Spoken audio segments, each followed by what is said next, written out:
I thought I was the perfect wife. For 18 months, I watched my husband David act strange. Late nights at the office. Whispered phone calls. A sudden obsession with his appearance. I followed him. I checked his phone. I hired a private investigator, but what I discovered that weekend at our lake house wasn't David's betrayal. What happened next shocked even my closest friends. And it all started with one missing receipt. My name is Sarah Mitchell. I'm 36 years old, living in Rochester, New York, where I work as a marketing director for a mid-sized tech company. David and I met in college. 22 years old. Studying business at Syracuse. He was the steady one. The planner. The guy who remembered anniversaries and never forgot to call his mother on Sundays. We built what everyone called the perfect marriage. A colonial house in the suburbs. Joint bank accounts. Friday date nights that turned into Saturday morning coffee runs. For 14 years, I believed in us completely, but marriages change. People change. And sometimes the person you think you know best becomes a stranger sleeping 3 feet away from you. It started small. David coming home later than usual. Saying he grabbed dinner with colleagues but never mentioning their names. His phone face down on the kitchen counter during conversations. I told myself I was being paranoid. Everyone goes through phases. Marriage requires trust, but trust becomes harder when your husband stops looking at you during dinner. 6 months ago, David started going to a gym across town. Not the one 5 minutes from our house. Not the one near his office. A place called Iron Core Fitness, 40 minutes away in traffic. When I asked why, he said they had better equipment. Better trainers. Better hours for his schedule. I believed him. I wanted to believe him. Then came the business trips. Always on weekends. Always. To cities I'd never heard him mention before. Buffalo. Syracuse. Albany. David works in insurance. He's been with the same company for 12 years. His territory covers Western New York. These trips didn't make sense, but I didn't question them. Because questioning meant admitting something was wrong. 3 months ago, I found a receipt in David's jacket pocket. Dinner for 2 at Romano's, an Italian place downtown. The date was a Tuesday night when he told me he was working late. The receipt showed 2 entrees. 2 glasses of wine. 2 desserts. My hand shook as I held it. My throat felt tight. When David came home, I was sitting at the kitchen table with the receipt in front of me. David said, "This is from last week. Client dinner. Big policy renewal." I wanted to believe him. I needed to believe him, but something in his voice sounded rehearsed. Careful. That night, I lay awake listening to David breathe beside me. Even in sleep, he seemed distant. Like he was somewhere else entirely. I started paying attention to details I'd ignored before. The way he tilted his phone away from me when texting. How he'd started taking calls in the garage. The cologne he wore on weekends that I'd never smelled before. Small things. But they added up. 2 months ago, I decided to surprise David at his gym. I'd bring him a protein shake and maybe work out together. Reconnect. I drove to Iron Core Fitness. On a Thursday evening. David's car wasn't in the parking lot. I waited for an hour. He never showed up. When he came home that night, I asked about his workout. David said, "Great session today. Really pushed myself on the bench press." The lie sat between us like a third person at dinner. I started documenting everything. Times he left. Times he returned. Stories that didn't match up. Receipts that didn't make sense. I felt like a detective investigating my own life. 1 month ago, I hired a private investigator. Patricia Kane, recommended by a friend who went through a messy divorce. Patricia was professional. Thorough. She asked questions I wasn't ready to answer. Patricia said, "Most people already know the truth when they call me. They just need proof." She was right. Deep down, I knew David was having an affair. I just needed someone else to confirm it. Patricia followed David for 2 weeks. She took photos. Documented patterns. Traced his movements, but what she discovered wasn't what either of us expected. Patricia called me on a Tuesday morning. I was at my desk, reviewing quarterly reports, when her name flashed on my phone screen. Patricia said, "Sarah, we need to talk. Can you meet me this afternoon?" Her voice was different. Cautious. Like she was handling something fragile. We met at a coffee shop in Pittsford. Patricia sat across from me with a thick manila folder, her expression unreadable. Patricia said, "I've been following David for 2 weeks. I have photos, timestamps, locations. But Sarah, this isn't what you think." She opened the folder. The first photo showed David's car in the parking lot of Iron Core Fitness.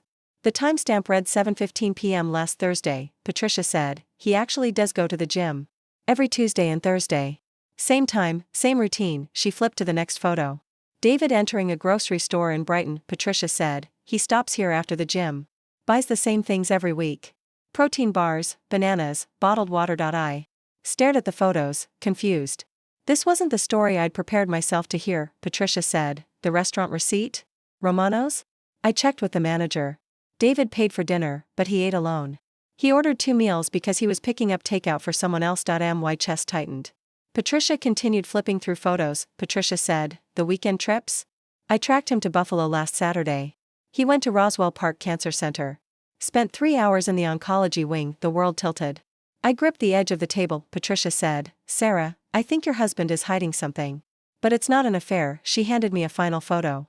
David sitting in a hospital waiting room, his head in his hands. He looked exhausted. Scared, Patricia said, I think David is sick. And he doesn't want you to know that I couldn't breathe.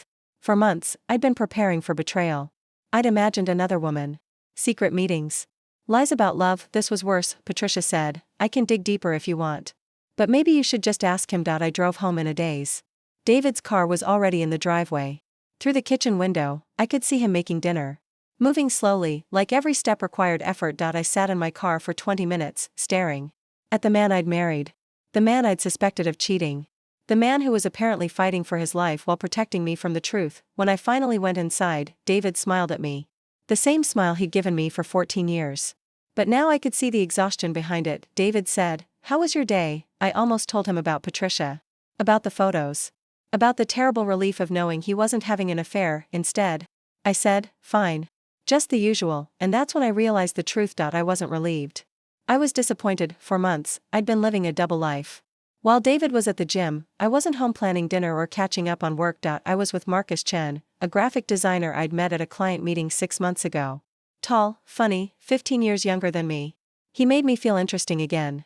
Desired. While David bought groceries and attended doctor appointments, I was in Marcus's apartment downtown. Drinking wine and pretending I wasn't married. While David protected me from his diagnosis, I was betraying everything we'd built together. The affair started innocently. Coffee meetings that turned into long conversations. Shared complaints about work that became shared intimacy. Marcus made me remember who I was before marriage. Before mortgages and routine and the slow erosion of passion. With Marcus, I felt alive, but sitting in my kitchen, watching David move with the careful precision of someone managing pain, I felt something else entirely. Shame. I ended things with Marcus the next day.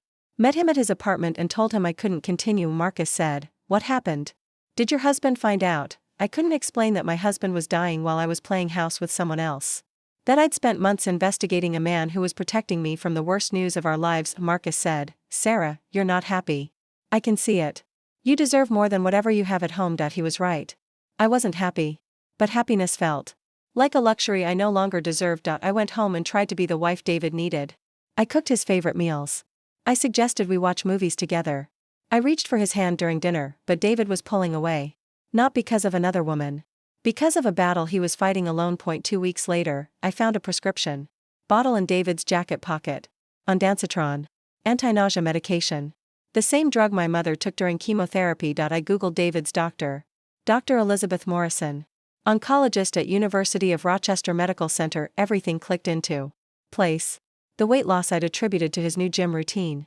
The fatigue I'd mistaken for guilt. The distance I'd interpreted as deception. David had cancer. And while he was getting treatment, I was having an affair. I called Patricia and told her to stop the investigation. Paid her final invoice. Deleted her number from my phone. But I couldn't delete the guilt. That evening, I sat across from David at dinner. He was picking at his food, his face pale. I said, David, if something was wrong, if you were sick or scared, you'd tell me, right? He looked up, surprised. David said, of course. Why would you ask that? I said, you've seemed distant lately. Tired. I was worried. David said, just work stress. Nothing I can't handle, even facing cancer. David was protecting me. And I'd spent months convinced he was the liar. I excused myself and went to the bathroom. Locked the door and stared at myself in the mirror. The woman looking back at me was a stranger. Someone who'd built an entire fantasy around her husband's betrayal while betraying him herself. I thought about Marcus. About the afternoons we'd spent together while David was at chemotherapy. About the lies I'd told and the marriage I'd damaged, and I realized I had 2 choices. I could confess everything. Tell David about the affair and hope he'd forgive me while fighting the biggest battle of his life. Or I could carry this secret forever. Let David focus on getting better while I lived with the knowledge of what I'd done. Neither option felt like justice. But only one felt like love. I chose silence. The next few weeks felt like performing in a play where I'd forgotten my lines. I tried to be supportive without revealing what I knew. Attentive without being suspicious, David continued his routine. Gym on Tuesdays and Thursdays. Weekend trips that I now knew were medical appointments. Late dinners that were actually early bedtimes after treatment. I stopped questioning his schedule. Stopped looking for evidence of deception. Started seeing the signs I'd missed, how he always sat down slowly after standing. How he'd pause before climbing stairs. How he'd started eating smaller portions and claiming he wasn't hungry. David was disappearing in front of me, and I'd been too busy looking for another woman to notice. Meanwhile, Marcus kept texting, asking if I was okay, suggesting we meet for coffee to talk. I ignored his messages. Blocked his number. Deleted our photos and conversations, but erasing evidence doesn't erase guilt. One Saturday morning, David was in the shower when his phone buzzed on the nightstand. A text from Dr. Morrison's office about a Monday appointment. I stared at the message, my heart racing. David was getting treatment on Monday. He'd probably tell me he had a work meeting, and I'd have to pretend I believed him. When David came out of the bathroom, I was making breakfast. He kissed my forehead and sat down at the table. David said, I might be home late Monday. Client meeting in Buffalo. I nodded and poured his coffee. The lie felt different now. Not cruel, but careful. David wasn't deceiving me. He was protecting me, and I was doing the same thing. David said, Sarah, I know I've been distracted lately. Work has been intense. But I want you to know that I love you. More than anything. His voice cracked slightly. I looked up from the stove and saw tears in his eyes. David said, sometimes I think about what my life would be like without you. And I can't imagine it. You're everything to me. I walked over and hugged him. He felt thinner than before. More fragile. I said, I love you too. No matter what, and I meant it. Despite everything I'd done. Despite the secrets we were both keeping. But love doesn't erase betrayal. It just makes it hurt more. That afternoon, I called my sister Rachel. I needed to talk to someone, but I couldn't tell her the truth. Not about David's cancer. Not about Marcus. Not about any of it. Rachel said, you sound tired. Are you okay? I said, marriage is hard sometimes. David and I are going through a rough patch. Rachel said, every marriage has rough patches. You'll get through it. I wanted to believe her. But some damage can't be repaired with time and good intentions. Rachel said, remember when you first started dating David? You couldn't stop talking about him. How kind he was. How safe you felt with him. I remembered. David had been my anchor. The steady, reliable presence in a chaotic world, and I'd betrayed that safety for 6 months of feeling desired by someone who barely knew me. Rachel said, maybe you should plan a vacation. Just the two of you. Remember why you fell in love. I said, that's a good idea. I'll talk to David about it, but I knew we couldn't plan a vacation. David was fighting for his life. And I was fighting to live with myself. After I hung up, I sat in my car in the driveway. The house looked the same. As always. White colonial with blue shutters. Perfectly maintained lawn. The American dream made visible, but inside, everything was broken. David was sick. I was guilty. And we were both lying to protect each other. I thought about Marcus again. About the way he'd looked at me like I was the most interesting woman in the world. About the life I'd imagined we could build together. It had all been fantasy. A 40-year-old woman playing pretend while her husband underwent chemotherapy. I felt my phone buzz. A text from an unknown number. The message read, Sarah. It's Marcus. I got a new phone. We need to talk. This can't end like this. I stared at the screen, my hands shaking. Marcus wasn't going to disappear quietly. He wanted explanations. Closure. Maybe more. I deleted the message and turned off my phone. But I knew this wasn't over. Secrets have a way of demanding to be told. And I was running out of places to hide. Then Marcus showed up at my office the following Tuesday. I was in a meeting when my assistant knocked on the conference room door. She said, Sarah, there's someone here to see you. Says it's urgent. I excused myself and found Marcus in the lobby. He looked agitated. Desperate. Marcus said, we need to talk. Now. I led him to an empty conference room and closed the door. Marcus said, you disappeared. No explanation. No goodbye. What happened? I said, I told you. I can't do this anymore. Marcus said, that's not an answer. 6 months, Sarah. 6 months of us planning a future together. And you just walk away. I'd never promised him a future. I'd never said I was leaving David. But I realized Marcus had built his own fantasy around our affair. Marcus said, I quit my job. I found an apartment in Albany. I thought we were doing this together. My chest tightened. I'd never asked him to quit his job. Never discussed moving anywhere with him. I said, Marcus, I never said I was leaving my husband. Marcus said, you didn't have to say it. I could see it in your eyes. You were done with him. I said, I was confused. I made a mistake. Marcus said, I'm not a mistake. What we have isn't a mistake. I said, I'm married. I have a life. I can't just abandon everything. Marcus said, you already abandoned it. Every Tuesday and Thursday for 6 months. Every weekend you said you were working late. He was right. I had abandoned my marriage. While David was getting treatment, I was building a double life, Marcus said. Does he know about us? I said, no. And he never will, Marcus said. Then you're still lying to him. You're still choosing me over him. I said, I'm not choosing you. I'm choosing my marriage, Marcus said. Your marriage is over. You know it. I know it. The only person who doesn't know it is him. I said, please leave. Don't contact me again, Marcus said. I'm not giving up. I know you feel something for me. I know you're not happy. I said, what I feel doesn't matter. I'm married, Marcus said. You're trapped. And you're too scared to admit it. After he left, I sat in the conference room for an hour.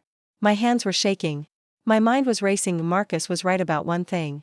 I wasn't happy. But happiness felt selfish when David was fighting cancer. That evening, I came home to find David in the kitchen, making dinner. He looked exhausted but was trying to smile. David said, how was your day? I said, fine. Just the usual, another lie. But what else could I say? That my former lover had ambushed me at work? That I'd been having an affair while David was getting chemotherapy, David said. I was thinking we could take a trip soon. Maybe to that bed and breakfast in the Finger Lakes. The one we went to for our anniversary. I said, that sounds nice, but I knew we wouldn't take that trip. David was too sick. And I was too guilty. David said, Sarah, I need to tell you something. My heart stopped. He knew. Someone had seen me with Marcus. Or maybe he'd figured it out on his own. David said, I've been keeping something from you. And I can't do it anymore. I said, what is it? David said, I've been seeing a therapist. For anxiety.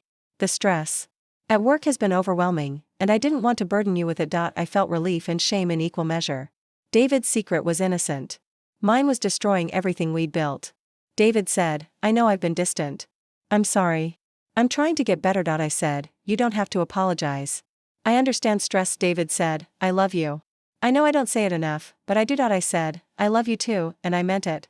But love wasn't enough to erase what I'd done. 2 days later, Marcus called my office. My assistant said she'd told him I was in meetings, but he'd insisted it was urgent. I took the call in my office with the door closed. Marcus said, I've been thinking about what you said. About your marriage. About choosing him over me. I said, Marcus, please.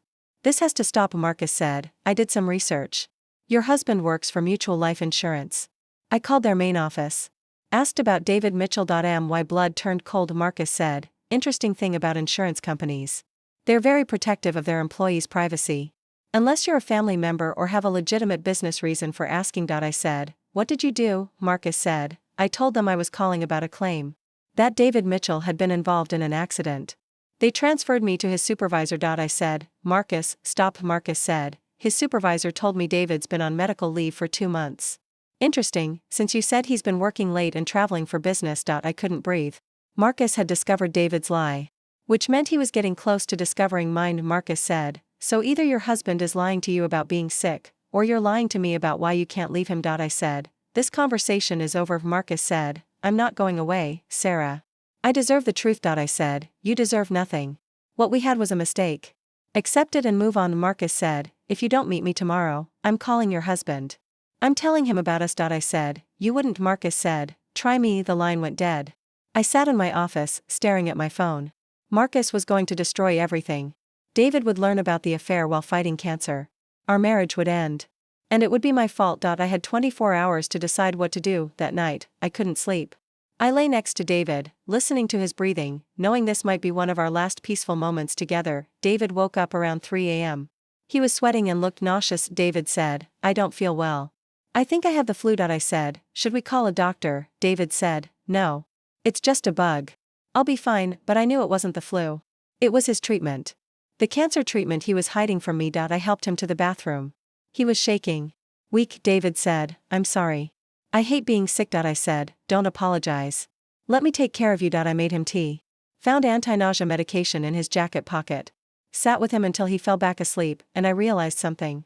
I'd been preparing for David's betrayal while missing his suffering. I'd been living a lie while he was dying. At 7 a.m., I called my office and said I'd be working from home. Then I called Marcus. Marcus said, ready to talk? I said, yes. But not the way you think. I said, meet me at Highland Park. The pavilion by the lake. 10 a.m. Marcus said, I'll be there. Highland Park was where David and I had our first date. Where he'd proposed. Where we'd taken our wedding photos. It seemed like the right place to end what I'd started. Marcus was waiting when I arrived. He looked confident. Like he'd already won. Marcus said, "I'm glad you came to your senses." I said, "I need to tell you something. About David. About why I can't leave him." Marcus said, "He's controlling you." "I can see it." I said, "He has cancer." Marcus's expression changed. The confidence disappeared. I said, "Stage 3 lymphoma. He's been getting chemotherapy for months. The business trips, the late nights, the distance. It's all because he's fighting for his life." Marcus said, "How long have you known?" I said, 2 weeks. I hired a private investigator to prove he was cheating. Instead, I found out he was protecting me from the truth." Marcus sat down on a bench. He looked stunned. Marcus said, "So while he was getting treatment, you were with me?" I said, "Yes." Marcus said, "Jesus, Sarah. What kind of person does that?" I said. "Someone who was scared and lonely and made terrible choices." Marcus said, "Does he know about us?" I said, "No. And he never will. Because I'm going to spend whatever time we have left being the wife he deserves." Marcus said, "What about us? What about what we built?" I said, "We built lies. On top of my marriage. On top of his sickness. It was never real." Marcus said, "It felt real to me." I said, "I know. And I'm sorry. But it's over." Marcus said, "I still love you." I said, "Love me enough to let me go?" Marcus stood up. He looked angry and hurt and confused. Marcus said, "I want to hate you. But I can't." I said, "I hate myself enough for both of us." Marcus said, "Will you tell him about the affair?" I said, "I don't know. Maybe someday. When he's stronger." Marcus said, "Or maybe never." I said, "Maybe never." Marcus said, "I hope he gets better." "I really do." I said, "Thank you." Marcus said, "And Sarah? For what it's worth, I think you're a good person who made bad choices. That doesn't make you evil." I said, "It doesn't make me good either." Marcus said, "No. But it makes you human." After Marcus left, I sat by the lake for 2 hours. Watching the water. Thinking about the choices that had brought me here. I thought about telling David everything. About the affair. About the investigation. About the months of lies. But David was fighting for his life. He didn't need the added burden of my betrayal. I thought about leaving him. About disappearing and starting over somewhere else. David could focus on getting better without the complication of our damaged marriage. But David needed me. Not the woman who'd betrayed him. The woman who'd married him 14 years ago. I thought about continuing the charade. Pretending I didn't know about his cancer. Pretending I hadn't had an affair. Living with both secrets until one of them destroyed us. But secrets are like cancer. They grow in darkness. They spread. They kill everything healthy around them. I decided to tell David the truth. Not about Marcus. But about what I knew. I drove home and found David in the living room. He was reading a book but looked like he was struggling to focus. I said, "David, I need to tell you something." He looked up, concerned. David said, "What is it?" I said, "I know about the cancer." David's face went pale. The book fell from his hands. David said, "How?" I said, "I hired a private investigator." "I thought you were having an affair." David said, "An affair? Why would you think that?" I said, "You were distant. Secretive."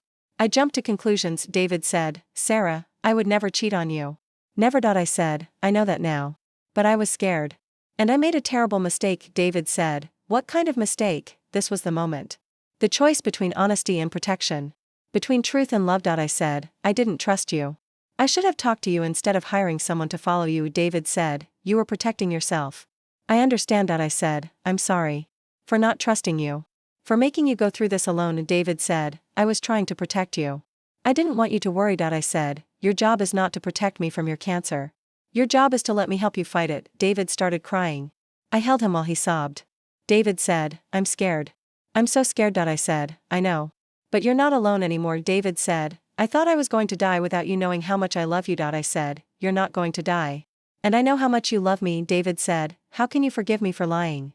I said, "How can I not forgive you for loving me enough to try to protect me?" We held each other for a long time. Two people who'd kept secrets for different reasons. Two people who'd almost lost each other to good intentions and bad choices. David said, "No more secrets." I said, "No more secrets," but I was lying. Again, that was 8 months ago. David finished his treatment in December. The cancer is in remission. The doctors are optimistic. We're learning to be married again. Not the people we were before. The people we are now. David is more present. More grateful. He doesn't take our time together for granted. I'm more careful. More aware. I don't take his love for granted. We go to counseling together. We talk about the months of secrets. About the fear and distance and misunderstandings. We don't talk about Marcus. David doesn't know about the affair. Maybe he never will. I've thought about telling him. About clearing the air completely. About starting fresh with no lies between us, but David is fragile. His body is healing, but his spirit is still recovering. I don't want to burden him with my betrayal while he's rebuilding his strength. Maybe that's another lie I'm telling myself. Maybe I'm protecting myself more than him. Marcus moved to California in November. He sent me a Christmas card. No message. Just his name and a return address in Sacramento. I threw it away. But I kept the envelope. A reminder of the choices I made.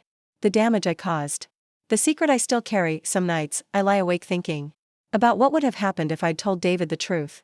If I'd confessed about Marcus while David was fighting cancer, would our marriage have survived? Would David have gotten better? Would we have found our way back to each other? I'll never know. And that uncertainty is part of my punishment, but I've learned something valuable from this experience. Marriage isn't about being perfect. It's about choosing each other despite your imperfections. David chose to protect me from his cancer. I chose to protect him from my betrayal. Maybe both choices were wrong. But they came from love. I'm not proud of what I did. I'm not proud of the lies I told or the vows I broke. But I'm proud of the choice I made to fight for our marriage. David and I are planning a trip to Ireland this summer. Something we've talked about for years but never did. We're not waiting anymore. We're not taking tomorrow for granted. I watch David make coffee in the morning. The same routine we've had for 14 years. But now I notice how he moves. How he breathes. How he smiles when he catches me watching him. I'm grateful for every ordinary moment. Every boring Tuesday. Every routine dinner. Every night we fall asleep next to each other. Marriage isn't a fairy tale. It's two imperfect people choosing to love each other despite their flaws. Despite their secrets. Despite their mistakes. David and I both kept secrets. His were about dying. Mine were about betraying. We both made choices we thought were right at the time. We were both wrong, but we're both still here. Still trying. Still choosing each other. Last week, I was cleaning out old files when I found the business card Patricia had given me. The private investigator who'd uncovered the truth about David's cancer. I thought about calling her. About hiring her again. This time to investigate Marcus. To make sure he was really gone. To confirm that chapter of my life was truly closed, but I didn't. Some secrets are meant to stay buried. Some truths are too dangerous to uncover. I threw the card away. Like I threw away Marcus's Christmas card. Like I threw away the phone number he'd given me that first day in his apartment. Some chapters of our lives are meant to be closed. Some mistakes are meant to be learned from, not repeated. I'm not the same woman who started that affair 8 months ago. I'm not the same wife who suspected her husband of cheating while he was fighting cancer. I'm someone who understands that love isn't enough. That marriage requires trust and honesty and forgiveness and grace. David and I are building something new. Not the marriage we had before. Something stronger. Something that can survive secrets and sickness and fear. I don't know if we'll make it. I don't know if David's cancer will return. I don't know if he'll ever learn about Marcus, but I know we're both fighting for this. Both choosing each other. Both learning to love better than we did before. That's enough for now. That's enough. For today, every morning, I wake up next to David and feel grateful. Not just that he's alive, but that we're still trying. Still choosing each other. Still building a life together. Marriage isn't perfect. Love isn't perfect. People aren't perfect, but sometimes, imperfect people can create something beautiful. Together. Something worth fighting for. Something worth protecting. That's what David and I are doing. We're protecting what we built. We're fighting for what we have left, and we're learning that sometimes the most profound love comes not from never falling down, but from helping each other get back up. What do you think? When someone you love is facing their biggest battle, does protecting them from your mistakes make you a good partner or a selfish one? Share your thoughts below, and remember, we're all just trying to figure out how to love better than we did yesterday.